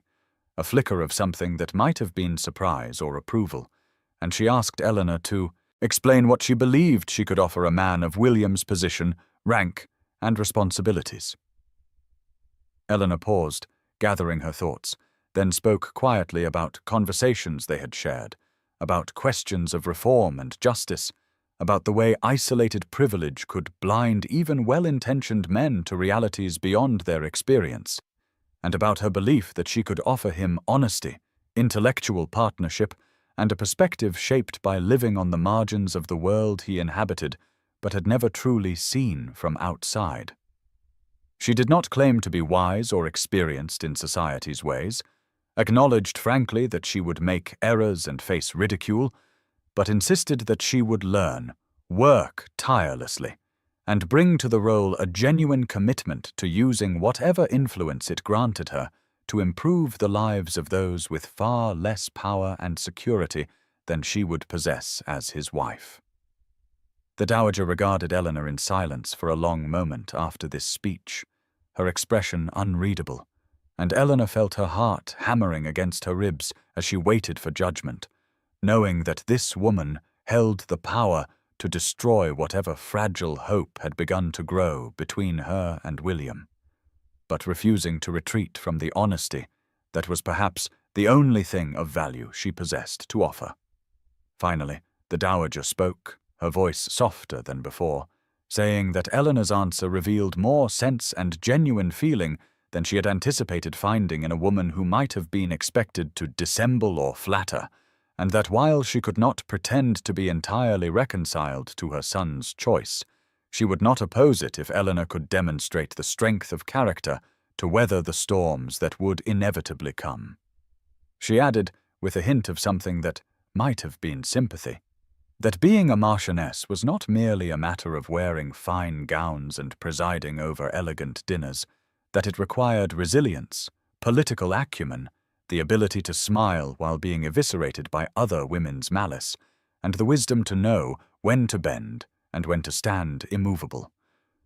And she asked Eleanor directly whether she believed herself capable of developing these qualities. Eleanor met the older woman's gaze and said quietly that she did not know if she possessed such capabilities, that she had never been tested in ways that would reveal whether she had that kind of strength, but that she loved William enough to try, to learn, to fail and try again, and that she would rather attempt something difficult and meaningful than continue in the safe mediocrity of her current existence. The dowager's lips curved in what might have been the beginning of a smile, and she said that this answer, at least, was honest, and that perhaps honesty was a quality sufficiently rare in their world to compensate for other deficiencies. She rose, indicating the interview was concluded, and Eleanor stood as well, her legs trembling slightly, but holding her upright. The dowager moved toward the door, then paused and turned back, saying that William's grandmother, whose ring Eleanor would wear if this marriage proceeded, had been very much like Eleanor herself, a woman of no particular fortune or beauty, who had nonetheless become one of the most respected women of her generation through force of character and genuine compassion, and that the dowager hoped Eleanor would prove worthy of that legacy. With that, she departed, leaving Eleanor standing alone in the small receiving room, overwhelmed by a mixture of relief and terror and something like hope, understanding that she had not won enthusiastic approval, but had at least not been rejected outright. Lady Ashworth appeared moments later, her face tight with curiosity and anxiety, demanding to know what had transpired. But Eleanor found she could not adequately explain the complexity of the conversation, could only say that the dowager had not forbidden the match. That evening, William called, and Eleanor was permitted a brief supervised conversation in which she related the essential facts of the interview, watching his face transform with relief and something deeper, a gratitude that he would not have to choose between his mother's blessing and his own heart's conviction. The engagement announcement appeared in the Morning Post 3 days after Eleanor accepted William's proposal, and London society erupted with reactions ranging from romantic admiration to scandalized outrage, with the latter significantly outweighing the former, as drawing rooms across Mayfair filled with speculation about what hold the plain, penniless companion could possibly have over one of England's most eligible peers.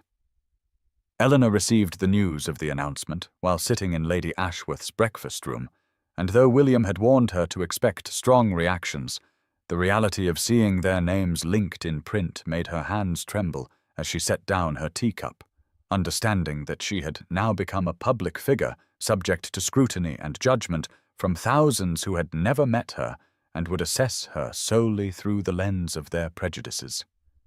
The letters began arriving that same afternoon, some congratulatory, but many anonymous and vicious, warning her that she was making a fool of herself and would be abandoned once the Marquis tired of his peculiar experiment, suggesting in cruel detail all the ways she was inadequate for the position she presumed to occupy, and though Eleanor tried to burn them unread, their mere existence felt like poison seeping into her confidence. Lady Ashworth's attitude shifted dramatically between viewing Eleanor as a potential source of elevated connections and resenting that her paid companion would soon outrank her, resulting in a confusing mixture of false warmth and barely concealed irritation that made the household increasingly uncomfortable for Eleanor as she counted the days until she could leave it forever. The formal engagement ball was scheduled for the following week at the home of Lady Margaret Fleming, who had insisted on hosting despite knowing it would attract every gossip and social climber in London, believing that facing society united would be better than allowing speculation to fester unchallenged. Eleanor dressed for the ball with a sense of walking toward execution, wearing a gown of pale blue silk that William had commissioned for her, far finer than anything she had ever owned, yet she felt exposed rather than elegant as Lady Ashworth's carriage delivered her to the Fleming residence, where lights blazed from every window and the street was crowded with elegant equipages. William was waiting in the entrance hall, and the moment their eyes met, Eleanor felt some of her terror ease, but as they entered the ballroom together and conversation died in spreading waves of silence before erupting in furious whispers, she felt the weight of hundreds of hostile and curious stares like physical pressure against her skin. She maintained her composure through the receiving line and the first dances,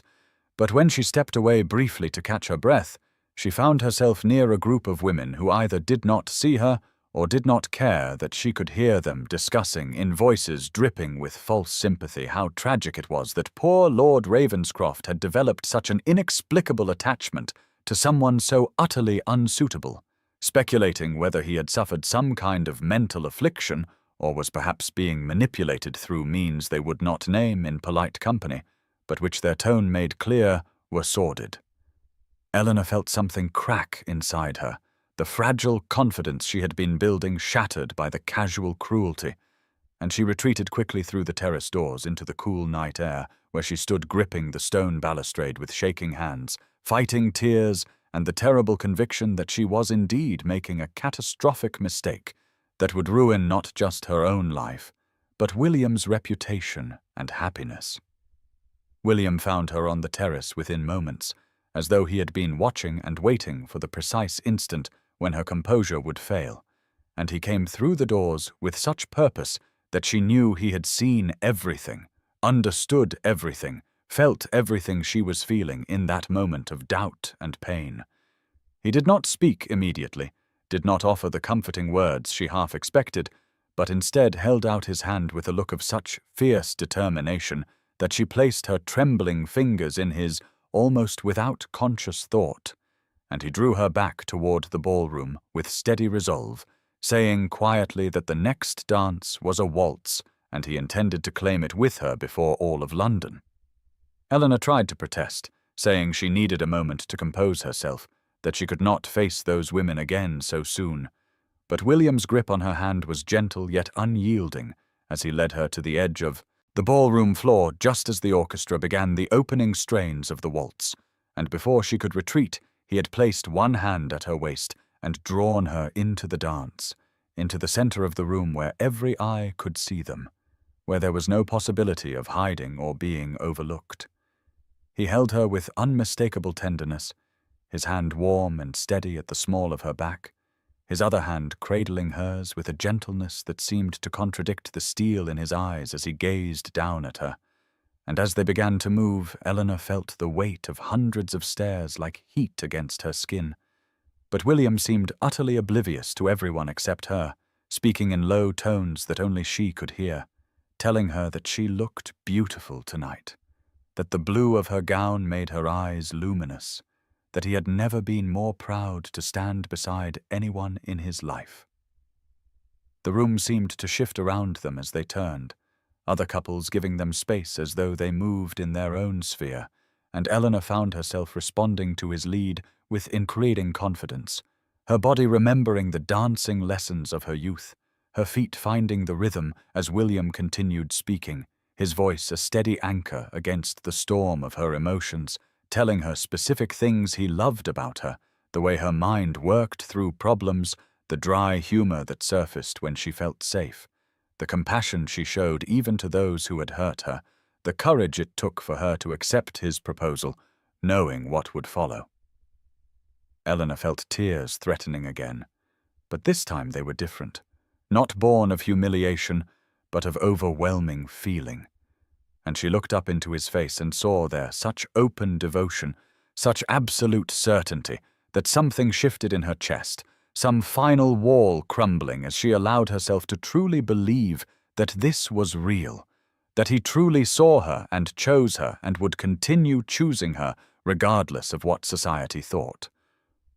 Around them, she became dimly aware that the quality of attention had changed, that some of the hostility had transmuted into something else,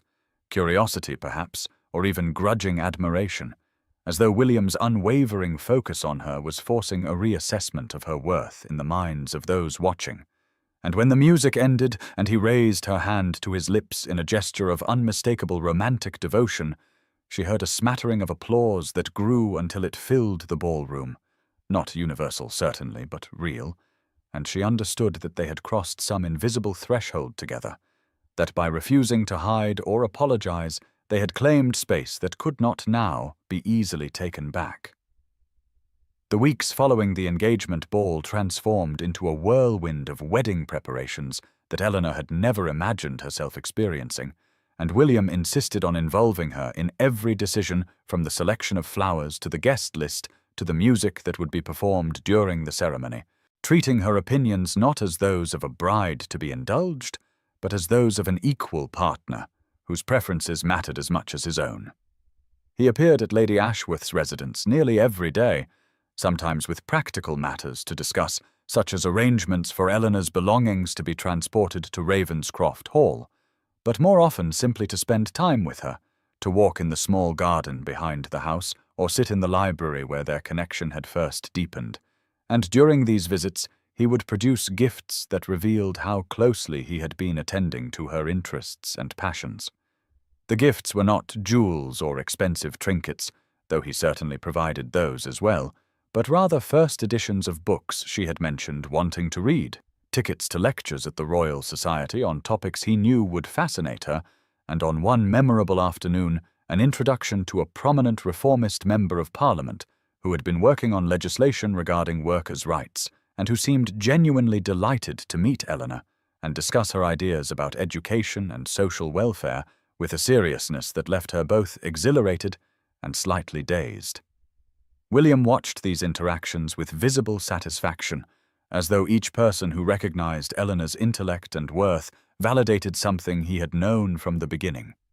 And gradually, Eleanor found herself standing differently, speaking with more confidence, no longer reflexively apologizing for her presence or her opinions, the years of training herself to be invisible and inoffensive beginning to fall away like an ill-fitting garment she had worn too long. Lady Ashworth's behavior during this period oscillated wildly between attempts to insinuate herself into the wedding preparations as though she were Eleanor's beloved patroness rather than her employer, and moments of barely concealed resentment that her paid companion would soon outrank her and could no longer be ordered about or dismissed at whim. And Eleanor observed this performance with a mixture of pity and private amusement, understanding that Lady Ashworth was responding to shifting power dynamics in the only way her limited imagination allowed. The transformation in Eleanor was not physical, precisely, though the fine clothes William insisted on commissioning certainly made a difference, but rather something more fundamental, a shift in bearing that came from being truly seen and valued, from having someone like William look at her each day as though she were precious and brilliant and essential to his happiness. She caught herself smiling more readily, engaging in conversation with less hesitation, offering opinions without waiting for permission, and while the old reflexes of self-doubt still surfaced, especially when confronted with society's continuing skepticism, they no longer had the power to overwhelm her because William's steady presence and unwavering regard provided a foundation strong enough to stand on even when the ground felt uncertain beneath her feet.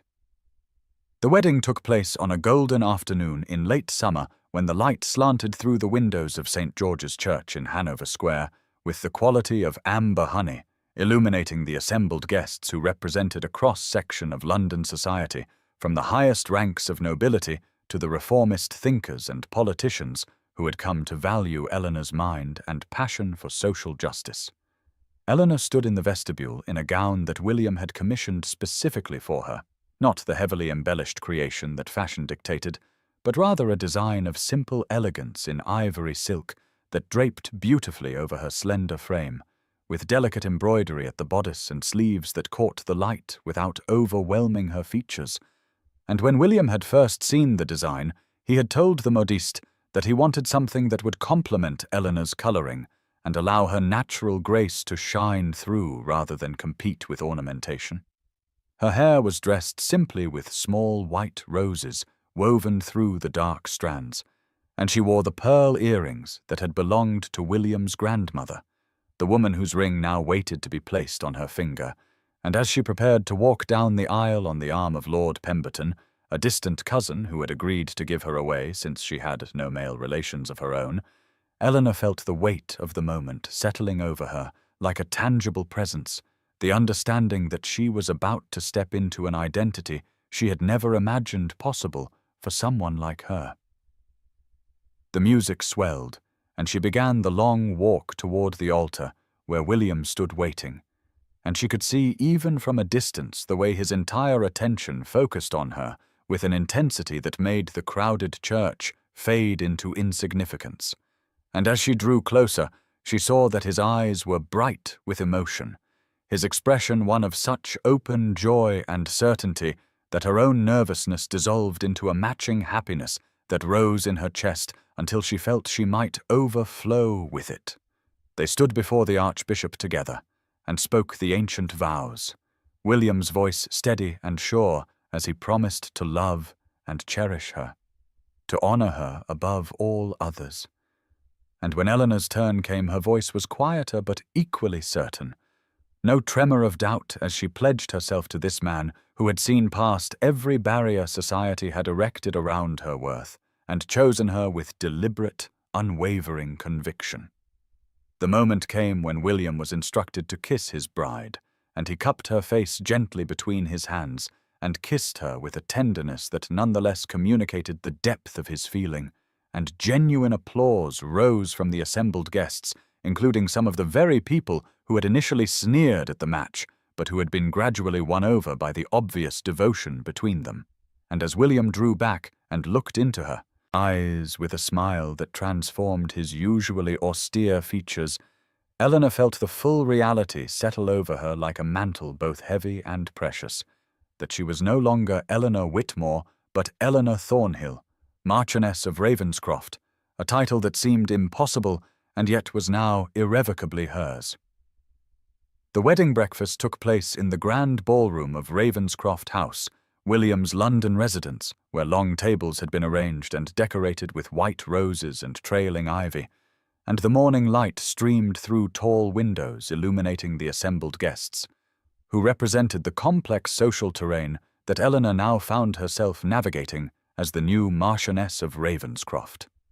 She stood beside William receiving congratulations and well wishes, and it was impossible not to notice the shift in how people approached her, the calculation in eyes that had previously dismissed her as beneath notice, the smiles that were now offered with deference rather than condescension, and she realized with a mixture of irony and something darker that many of these same people who now sought her favor had been among those whispering cruelty about her only weeks before. Lady Pemberton, who had made a particularly cutting remark about Eleanor's plain appearance at the engagement ball, now gushed about how lovely the ceremony had been and how she had always thought the Marquis showed excellent judgment in all matters, and Eleanor responded with perfect courtesy, layered with just enough dry observation in her tone that William, standing close enough to hear, had to suppress a smile.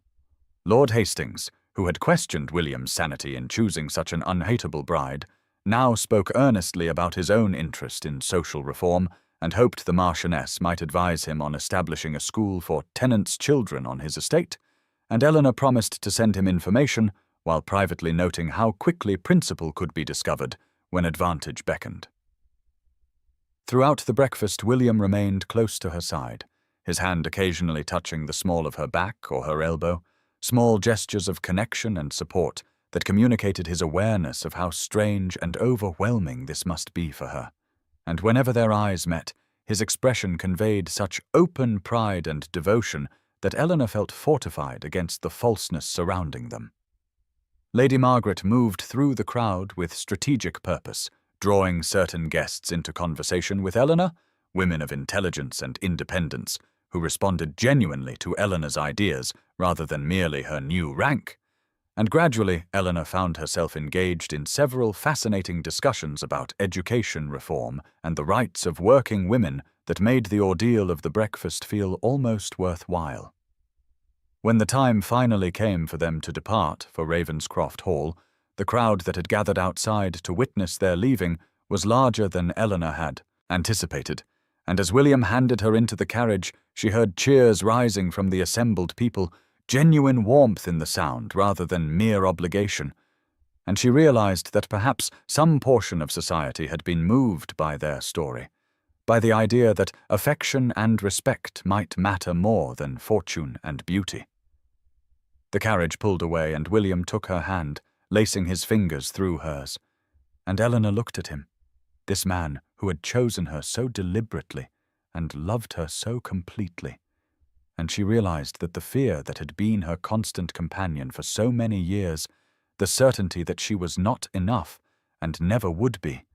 had finally and fully released its hold on her heart. Ravenscroft Hall rose before Eleanor like something from a dream, all golden stone and mullioned windows catching the late afternoon sun as the carriage turned up the long drive lined with ancient oaks that had witnessed centuries of Thornhill history, and as they drew closer, she could see the gardens stretching out in formal patterns that gradually gave way to parkland where sheep grazed peacefully. And beyond that, the fields where tenant farmers worked the land that sustained this entire community of perhaps 200 souls, all looking to the Marquis for leadership. And now, impossibly, to her as well. William watched her face as she took in her new home, and squeezed her hand gently, telling her that he wanted her to change anything that did not suit her, that this was her house now as much as his, and Eleanor felt the weight of that responsibility settle over her, even as she marveled at the beauty of it all. The household staff stood assembled to greet them, a long line of servants from the aged butler Mr. Harrison, who had served William's father, to the youngest kitchen maid, who could not have been more than 12, and Eleanor greeted each one with careful attention, aware that these people would be watching her closely, measuring her worthiness to stand as mistress of this place, and she saw surprise in some faces as she addressed them with genuine courtesy, rather than the distant condescension they might have expected. Over the first weeks, William made good on his promise to include her fully in the management of the estate, taking her on tours of the tenant farms where she met families who had worked this land for generations, and Eleanor listened carefully to their concerns about drainage in the lower fields and the need for repairs to cottages and the worry that their children had limited access to education that might offer them choices beyond farm labor. She met Mrs. Dawson, who was widely respected as a healer, but who worked with limited supplies and no formal training, and Eleanor began to envision a small clinic that could serve the community with proper medical care. William encouraged every idea she proposed, discussed implementation with her as an equal partner, valued her observations about what the tenants needed because she listened to them in ways that his steward, competent though he was, had not thought to do. In the evenings they dined together in the smaller family dining room rather than the grand formal space, and afterward they would retire to the library that was quickly becoming Eleanor's favorite room in the house, a beautiful space with floor-to-ceiling shelves and comfortable chairs drawn near the fire,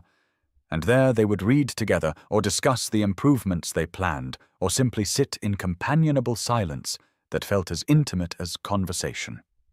In their private chambers, William's devotion expressed itself in tender exploration as they learned the language of physical intimacy,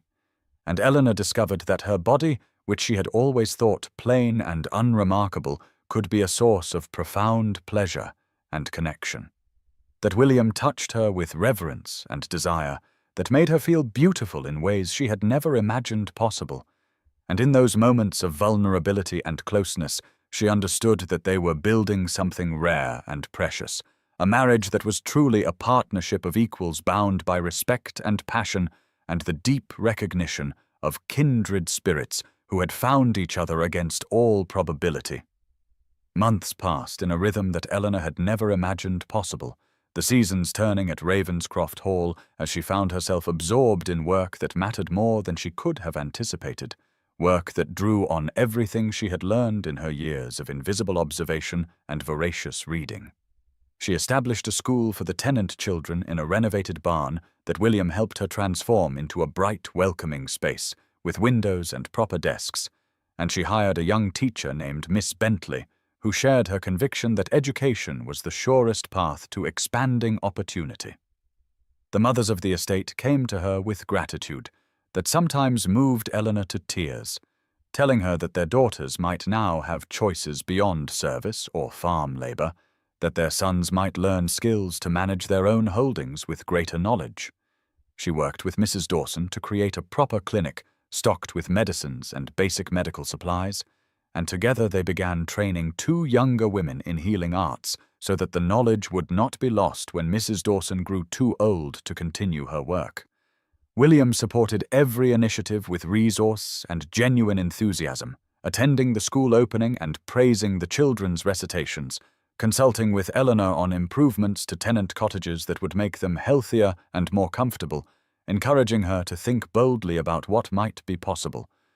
They began hosting gatherings at the hall that were unlike the typical country house parties, inviting reformers and writers and political thinkers who engaged in passionate discussions about improving conditions for working people, and Eleanor discovered that she could hold her own in these conversations, that her perspective from the margins of society gave her insights that others valued. Her reputation began to shift beyond the immediate county, mentions appearing in letters and journals that circulated among reform-minded circles, and she received correspondence from women she had never met, thanking her for demonstrating that worthiness could take forms society had been too narrow to recognize. One letter in particular moved her deeply, from a woman of 35 who had resigned herself to permanent spinsterhood and invisibility, but who wrote that seeing Eleanor's story gave her courage to believe her own life might yet hold unexpected possibilities. Eleanor shared the letter with William one evening in the library, and he looked at her with such tenderness and told her that she had become exactly what he had seen in her from that first moment, that she was not changed but revealed, her essential self finally given room to flourish without the crushing weight of others' dismissal. They hosted Lady Margaret frequently, and she became Eleanor's dearest friend and advisor, helping navigate the remaining social complexities and championing Eleanor's work in London circles, where her voice carried weight. The estate itself seemed to respond to Eleanor's attention, not through any mystical transformation, but through the practical reality that people who felt valued and cared for worked with greater investment and innovation, and the yields improved while the atmosphere of the tenant community shifted toward something more hopeful and collaborative. A year after the wedding, Eleanor discovered she was with child, and the news brought a joy so profound it frightened her in its intensity. This sense that she had been given more happiness than any one person deserved, and with the joy came a wave of reflection on the improbable chain of events that had led her to this moment when she stood at the window of the library at Ravenscroft Hall with William's child growing beneath her heart. She found herself returning again and again to that afternoon in Parliament, the moment when propriety had failed her, and she had laughed aloud at the irony she could not contain, the sound carrying through the gallery to reach the man who would become her husband, and she marveled at how a single unguarded instant had altered the trajectory of her entire existence in ways she could never have imagined when she had been merely Miss Whitmore, paid companion, invisible and resigned to remaining so. William found her there one afternoon in early autumn when the light slanted golden through the windows and illuminated the dust motes dancing in the air,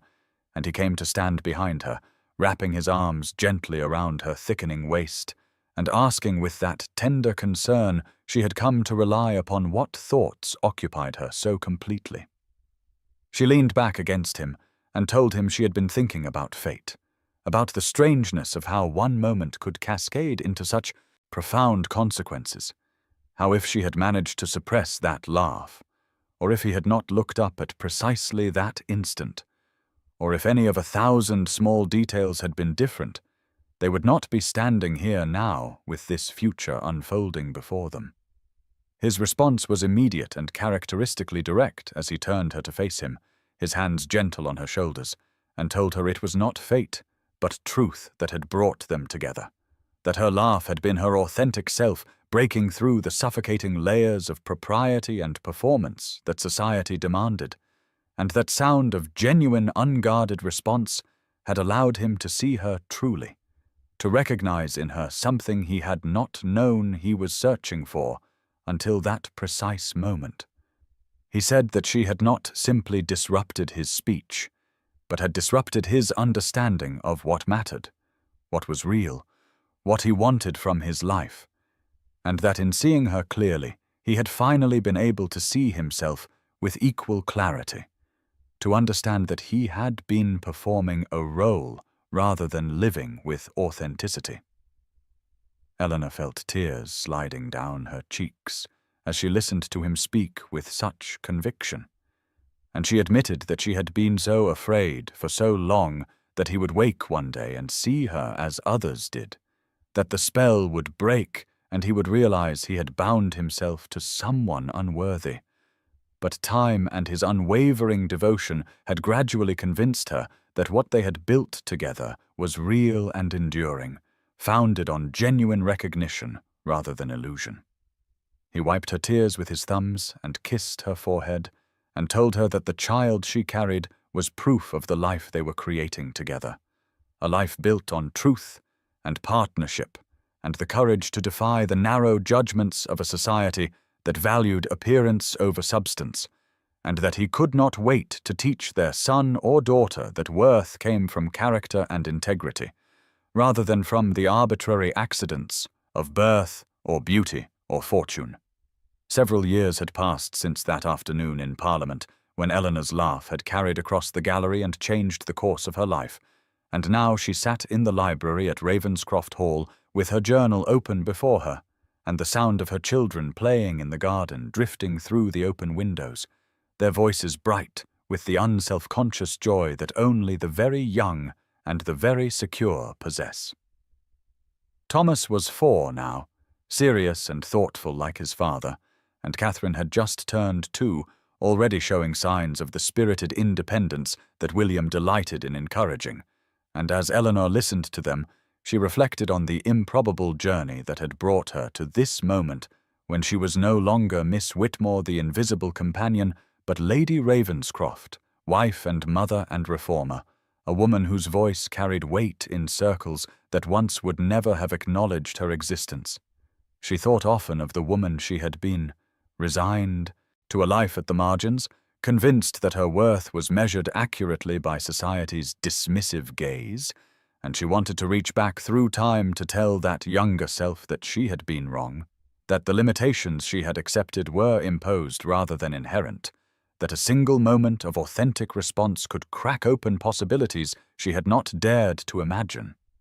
She knew there were countless other women living now as she once had, trapped by circumstances and society's narrow definitions of value,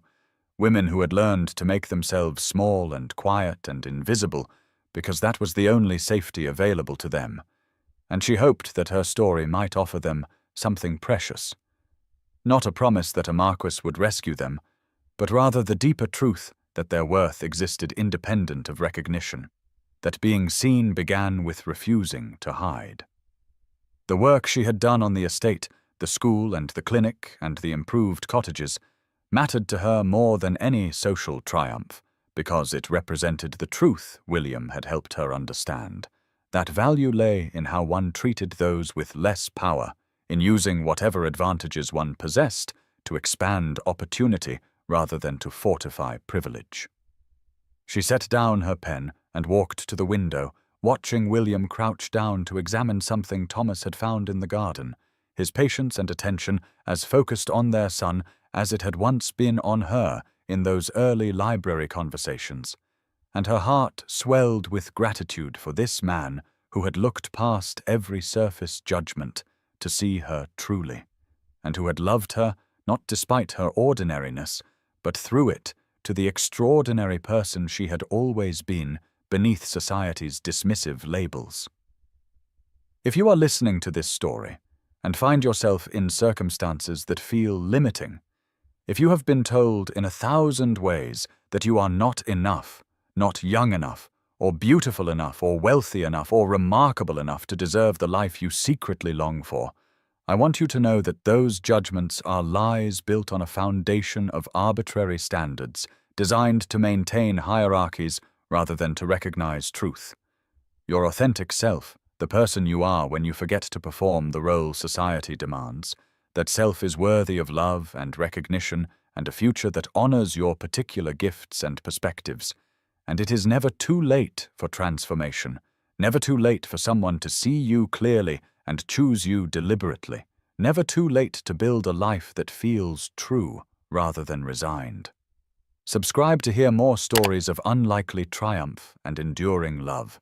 stories that remind us all that happy endings are not reserved for those who fit narrow molds, but are available to anyone brave enough to let their authentic self break through, anyone willing to laugh when laughter rises unbidden, anyone ready to be seen.